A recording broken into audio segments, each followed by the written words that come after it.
Hello, everyone. So, I just wanted to talk a little today about the Nova reveals. It's a little late on my part, but I don't know. I just felt like it this because there's some good stuff happening. So, the Leagues of Votann got, I guess you could say, a more proper reveal. Overall, really liking what came out so far.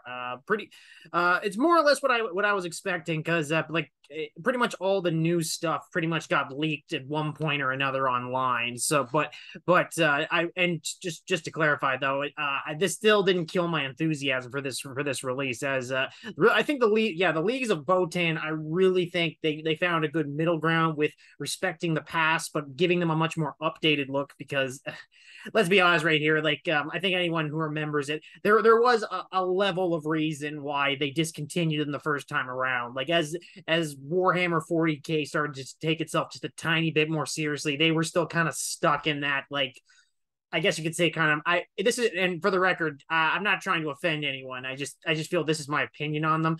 I just felt like they were kind of just stuck in that whole like super satire mode, in that they were just kind of like they were more silly than formidable, if you get what I mean. But yeah, no, this new stuff though, it's really looking good. Like we have the land fortress concept being updated. Really looking good on that. Like, just it looks tanky, but it looks advanced. Like that is like this is something a lot of people pointed out. Like a lot of people thought, for instance, that the vote like when they as they brought out more stuff, it'd be more similar to what are the Kharadron overlords from Age of Sigmar, and to an extent they kind of are, but they also have definitely their own kind of feel to them, which I'm going to get more to in a minute. So yeah, as you can see, like, yeah, this is basically their tank equivalent. It's bursting with guns. It looks advanced. It looks like it can take a hit. It looks like it can give hits. Yeah, this will probably be pretty big, probably expensive, but worth it. And we got they unveiled their initial hero releases. Now this is one thing I've actually noticed quite heavily. And I think some people have brought it up too, that like this design, while very good, mind you, I do some people have pointed out they do have kind of a look that is very reminiscent of the Space Marines, especially the new Primaris models. Now they don't copy them per se, but definitely from a distance you could legitimately confuse the two. Like, you have the bulky armor, the weaponry, the one-handed guns. And like, especially with this guy right here, like this guy basically looks like a hyped up, like a roided up, like what's the one from the Primaris Marine one? Nah, I forget, but it's the one basically with the flamer guy. Like, this kind of looks like that. But taking that aside, though, this is really good. This is a really good model right here. Like, it really shows like the sturdiness that you would expect to come from them, but also like the hyper advanced, well crafted kind of vibe. And they're going and yeah, they're really just showcasing. Once again, we now have another race entering the field in 40K that makes heavy use of AI. The only other ones being the Tau and the Necrons. Well, now we have I'm not going to say Imperium, but I guess more human aligned one that makes use of that as well. So yeah, these guys are really nice here too. Judging by from what I've seen and just on the lore, I would probably, if I'm being honest, I'd probably put their overall technology level probably closer in range of maybe the Tau. Actually, I would probably maybe even put them a little bit above the Tau in some ways, because they actually gave the Tau their ion weaponry. So I would actually put them maybe a few notches above the Tau overall. But they're definitely below like the really advanced stuff, like the Necrons and the Elder. Definitely lower than them, because it's actually said that while they retained a lot of their technology, like from the Dark Age of technology, there's still a lot of the more advanced stuff was not necessarily saved, so they need the Votans for those. So as people have been saying, this is actually a pretty good view of what like Dark Age of humanity technology looked like. So it probably would have been looked like this, but more advanced. So yeah, that's looking good too. That is actually another, actually getting back to that too. That is actually interesting how technically speaking, they are pretty much said to be better established, aka more numerous than the town, the Eldar, but we just never really saw much of them.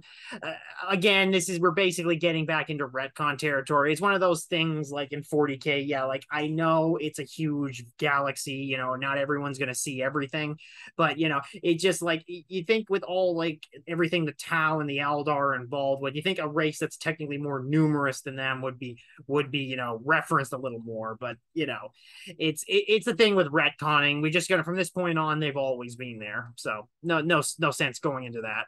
And this right here, yeah, this has got to be probably, this is a really interesting concept. It actually is very similar to the Archmage, the old Archmage for Age of Sigmar, which is basically like basically this is one of their like, I guess, like custom designed psychers is how it works. Like as for those who follows like the Votann, like the Leagues of Votann, the kin, they basically like they genetically engineer each one of their members for a specific task. This guy is literally made to be a psyker.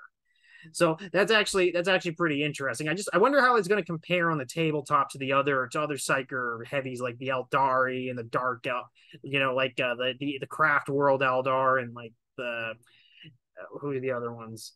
Anyway, it doesn't matter. I'm just curious how this guy holds up. And oh yeah, this guy, yeah. So we have the berserker mole. So basically, this guy, I like these guys specifically. Like they're the whole idea of like these guys are made to be miners, so they're so muscular and tough. But that also translates really well into combat because you're making these super jacked up guys. So why not? Why wouldn't they be good in combat? Like hugging around all these heavy weapons. Yeah, that's pretty cool too. Yeah. So yeah, like overall design wise, if I'm being perfectly honest, okay, yeah, like this picture right here shows it perfectly. Like definitely, as some people point out, there is some overlap, I guess you could say, aesthetically with like Space Marines. But I guess, but like I said, that's just in a very broad sense. These guys do have a legitimately unique feel to them. Like they're basically kind of like almost like I don't want to say more advanced because a lot of the new Primaris models have some pretty advanced stuff too. But just, here's a good way of looking at it. Like they in terms of overlap, both these guys and the Space Marines, they're both bulky, they're both heavily armored, they got big vehicles, they can take a hit. But I would say, while overall the Space Marines I kind of feel are a little more like tanky but hitty, I would probably say these guys are a little more tanky but shooty. Now, like again, I'm really like simplifying things here because you can actually see from like right here and right here, like they're close combat specialists. These guys can definitely dish out some close combat attrition, but I don't know. Like again, though, I haven't really seen them in combat too much. I need to see how the overall meta with these guys ultimately turns out. But I have a feeling that you're gonna probably end up pushing shooting with these guys more than close combat because even in the lore, it doesn't really give the impression they're really much for close combat. Like obviously more than the Tau, obviously more than the Imperial Guard, but I don't know. I'm just curious how it's going to end up with these guys because I think they definitely have the potential to be a hard hitting shooting force. So yeah, so they're coming out with a box set which really contains a good starting point, two powerful squads, some fast attack, a couple of heroes. Yeah, so overall, I'm actually pretty good with the Leagues of Votann. They aesthetically, I like the design. Like I know I've been talking about like they have like saying, oh, they have overlap, but you know what? I just meaning like, so that's what some I've heard some people say. Personally, I don't really see it. These guys look pretty unique to me, and I actually like their aesthetic too. Like, for example, like they're like every single one of them is either like really well armored, or they really have big weapons. Either way to compensate, like because basically they're like alt ad like they're kind of like the Imperial Guard. They're more numerous than the Space Marines, but they don't use they can't call upon the numbers of, let's say, like the Astra Militarum. So each individual one guy has to be able to like hold his own against like multiple opponents probably.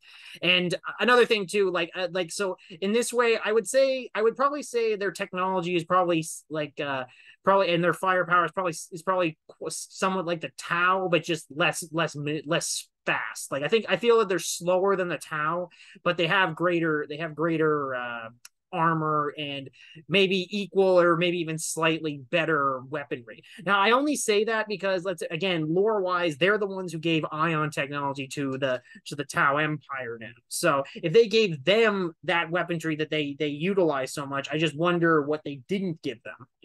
Like maybe they got some guns even the Tau don't have. So it's just something to think about. So yeah, so these guys are coming out in autumn, and then we're getting the Astra Militarum and the World Eaters. This is something right here. Now, this one more than any, I think a lot of people would happen. Like anyone who's followed the meta will know that Astra Militarum, they really haven't been doing well lately. It's kind of funny to me because I remember when when 8th edition came out and there was a big change up. People were when the Imperial Guard, or sorry, Astra Militarum came out, people were so so scared of them. Like people had been calling it like the most OP codex they've seen in 10 years. And it's just almost hilarious how quickly that they fell off. They went from being like people would concede if they didn't go first against them to like, okay, I think I'm gonna play 500 points under just so you have a chance. Yeah, like don't get me wrong, you could definitely still win with them, but they really needed some help. So I'm glad to see that. Now I have heard some of the rumors regarding them that Astra Militarum, for example, they're going to remove some units from the book that were basic. Like for example, there's been talks that conscripts and veterans are just going to be taken out of the book because they're technically don't have models. They're just variations of the infantry squad quit. I hope they don't do that actually, because I feel they add one of the great things about the guards, they have so many options to give people like all kinds of ways to play all the different regiments throughout the universe.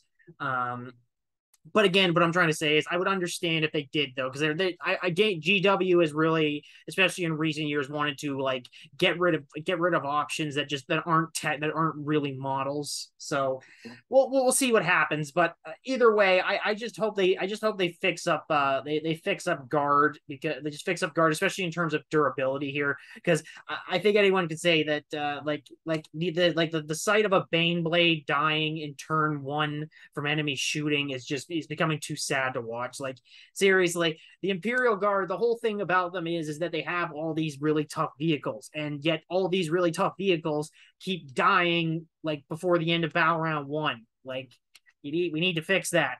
Get on that, please, and thank you. Anyway, that's pretty much all I just wanted to say. I just wanted to just talk about here. I'm really excited for the Leagues of Votann entering in, because I know a lot of people miss the squat concept, and I just want to point out these guys are technically not squats. Squats and the Leagues of Votann technically are kind of like two different things if you actually follow the lore with them now. But overall, yeah, it's looking really good right here. So yeah. So anyway, hope you enjoyed it, and have a great day.